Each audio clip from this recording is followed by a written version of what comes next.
Всем здравия, друзья!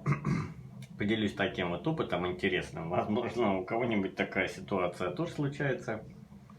Кто-то наблюдал или сталкивался. Будет интересно, напишите в комментариях.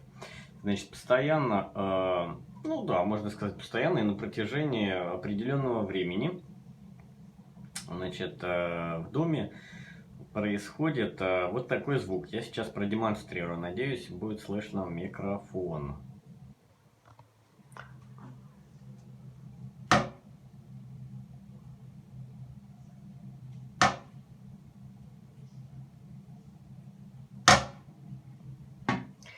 Так, ну вот, типа, не типа, а вот именно такой звук.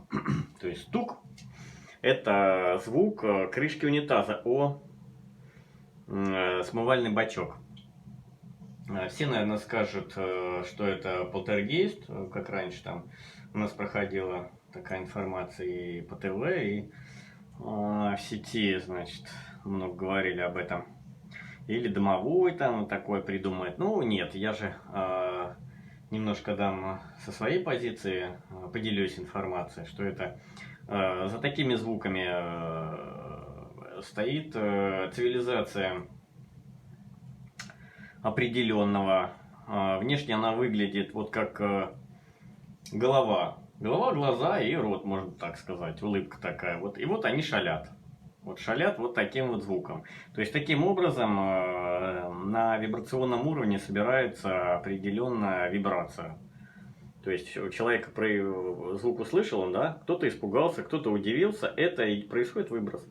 То есть, да, мы прикоснулись к чувствам, к эмоциям, наверное, ближе, и вот такой эмоциональный выброс происходит у владельцев или кто услышал этот звук. Дочь у меня не слышит этот звук. Я говорю, вот сидим на кухне,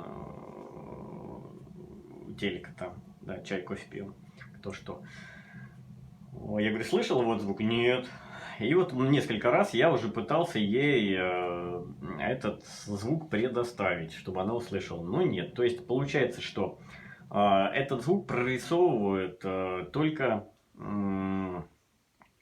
в моем, ну, назовем так, поле или не поле, наверное, в моем звуковом вибрационном ряде, скажем так, проще говоря. Вот.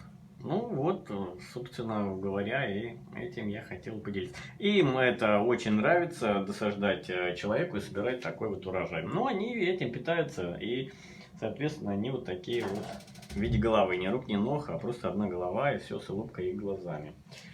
Все, всем здравия, ну и до новых встреч.